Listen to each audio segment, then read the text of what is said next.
എവിടെ തിരിഞ്ഞെന്ന് നോക്കിയാലും അവിടെയെല്ലാം പൂത്ത മരങ്ങൾ മാത്രമെന്ന ചങ്ങമ്പുഴയുടെ വരികളാണ് ലോക്സഭാ തെരഞ്ഞെടുപ്പ് സ്ഥാനാർത്ഥി പ്രഖ്യാപന വേളയിൽ ഓർമ്മ വരുന്നത്. മഹാകഷ്ടം PC ജോർജ് അങ്ങയുടെ കാര്യം. എവിടെ ചെന്നാലും അപ്പോ തുടങ്ങും അവിടെ അടി. മുമ്പ് കോൺഗ്രസിലൊക്കെയാണ് തിരഞ്ഞെടുപ്പ് സമയത്തെ കൂട്ടയടി കാണാറുള്ളത്. എന്നാൽ RSSന്റെ നിയന്ത്രണത്തിലുള്ള BJPയിൽ നിന്നത് പ്രതീക്ഷിച്ചതല്ല. അങ്ങയെ പിന്തുണച്ച പത്തനംതിട്ടയിലെ BJP നേതാവിനെ K സുരേന്ദ്രൻ പുറത്താക്കി കഴിഞ്ഞു. ഏറെ പ്രതീക്ഷയോടെയാണ് BJP ഇക്കുറി കേരളത്തിൽ തിരഞ്ഞെടുപ്പിനിറങ്ങുന്നത്. എന്നാൽ പത്തനംതിട്ട സീറ്റിൽ ആദ്യ വെടി പൊട്ടിച്ചത് അങ്ങു തന്നെയാണ്. പ്രതിഷേധം തുടർന്നാൽ പുറത്തു പോകേണ്ടി വരും PC ജോർജിന്. പിന്നെ എന്ത് സംഭവിക്കുമെന്ന് പറയേണ്ടതില്ലല്ലോ.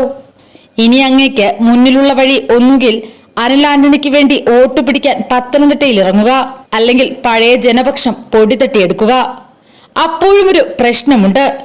അങ്ങയുടെ പാർട്ടിയിലുണ്ടായിരുന്ന കൂടുതൽ പേരും ക്രൈസ്തവരാണ്. PCക്കൊപ്പം BJPയിലേക്ക് ചേക്കേറാൻ കൂട്ടാക്കാത്തവരാണ് അവർ. അപ്പോ പിന്നെ ഇനിയുള്ള മാർഗം രണ്ട് നേതാക്കൾ മാത്രമുള്ള പാർട്ടിയായി ജനപക്ഷത്തെ നെഞ്ചിലേറ്റ് കാലം കഴിക്കുക എന്നത് മാത്രമാണ്. മര്യാദക്കിരുന്നെങ്കിൽ BJP എന്തെങ്കിലും തന്ന് സഹായിച്ചേനെ. ഇപ്പോ എന്തായി? ഇടിയും മിന്നലും ഒരുമിച്ച് കൊണ്ടുവരാൻ നോക്കിയതല്ലേ? തിരഞ്ഞെടുപ്പ് മുന്നിൽ കണ്ടാണ് PCയും മകനും BJPയിൽ ചേർന്നതെന്നത് പകൽ പോലെ വ്യക്തമാണ്. താൻ BJP സ്ഥാനാർത്ഥിയാകുമെന്ന് സ്വയം പ്രഖ്യാപിച്ച കേരളത്തിലെ ഒരേയൊരു നേതാവ് PC ജോർജ് ആയിരുന്നു. പൂഞ്ഞാറിലെ നിയമസഭാ തോൽവിക്ക് ശേഷം തീർത്തും അപ്രസക്തനായ PC വീണ്ടും തിരിച്ചുവരവിനുള്ള അവസരമായി ലോക്സഭാ തെരഞ്ഞെടുപ്പിനെ കണ്ടതാണ് തെറ്റിപ്പോയത്. ക്രൈസ്തവ സഭകളുടെയും NSSന്റെയും പിന്തുണ അവകാശപ്പെട്ട് BJPക്കാരെയും PC മോഹിപ്പിക്കുകയല്ലേ ചെയ്തത്. എന്നാൽ ഇതൊന്നും പ്രധാനമന്ത്രി നരേന്ദ്രമോദിയും BJPയുടെ തന്ത്രങ്ങളുടെ ചുക്കാൻ കൈയാളുന്ന അമിത്ഷായെയും വലയിൽ വീഴ്ത്തിയില്ല. പ്രവചനങ്ങളെല്ലാം തെറ്റിച്ചുകൊണ്ടാണ് അനിൽ ആന്റണിയെ പത്തനംതിട്ടയിലെ സ്ഥാനാർത്ഥിയായി BJP അവതരിപ്പിച്ചത്. ജീവിതം മുഴുവൻ കോൺഗ്രസിനായി ഉഴിഞ്ഞുവെച്ച അറയ്ക്കപ്പറമ്പിൽ കുര്യൻ ആന്റണി എന്ന AK ആന്റണിയുടെ മകനെ സ്ഥാനാർത്ഥിയായി നരേന്ദ്രമോദി അവതരിപ്പിക്കുന്നത് ഒരു വെടിക്ക് രണ്ട് പക്ഷി എന്ന ലക്ഷ്യത്തിൽ തന്നെയാണ്. കോൺഗ്രസ് പ്രവർത്തക സമിതിയിലെ ഏറ്റവും മുതിർന്ന അംഗങ്ങളിൽ ഒരാളായ കേരളത്തിലെ മുൻ മുഖ്യമന്ത്രിയാണ് AK. പ്രതിരോധ മന്ത്രിയായി UPA ഭരണകാലത്ത് കോൺഗ്രസിലെ പ്രധാനി. ഈ തലത്തിലുള്ള ഒരു നേതാവിന്റെ മകൻ കേരളത്തിൽ നിന്ന് BJP സ്ഥാനാർത്ഥിയായി വരുന്നത് ദേശീയ തലത്തിൽ തന്നെ ചർച്ചയാക്കുകയാണ് BJPയുടെ ലക്ഷ്യം. സംസ്ഥാന RSSും BJP നേതൃത്വവും PC ജോർജിനെ സംശയത്തോടെ കണ്ടതോടെയാണ് സ്ഥാനാർത്ഥിത്വം വഴുതിമാറി മറ്റൊരു ക്രിസ്ത്യാനിയിലേക്ക് എത്തിയതെന്ന് PCക്ക് ഇനിയും മനസ്സിലായിട്ടില്ല. BJPയുടെ ദേശീയ സെക്രട്ടറി കൂടിയായ അനിലിന് വോട്ട് കുറഞ്ഞാൽ കേരളത്തിലെ BJPക്കാർ മറുപടി പറയേണ്ടി വരും. PCക്കും അത് വിനയായി മാറുമെന്ന ദയനീയ സ്ഥിതിയുമുണ്ട്. കേരളത്തിലെ ഈഴവ വോട്ടുകളിൽ BJP പ്രതീക്ഷ വെക്കുന്നുണ്ട്.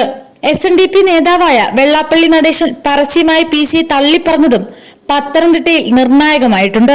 PC ജോർജിനെ നിലയ്ക്ക് നിർത്തുക മോദിയും അമിത്ഷായും എല്ലാം തീരുമാനിക്കും.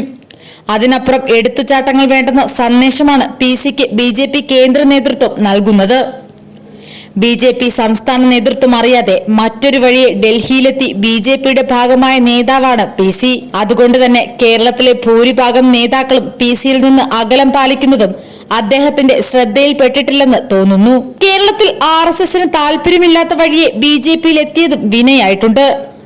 ഇതിനൊപ്പം PCയുടെ തീവ്ര മുസ്ലിം വിരുദ്ധ നിലപാട് ഈ തെരഞ്ഞെടുപ്പിൽ ചർച്ചയാകുന്നത് BJP കേന്ദ്ര നേതൃത്വത്തിന് താല്പര്യമില്ലാത്തതാണ്.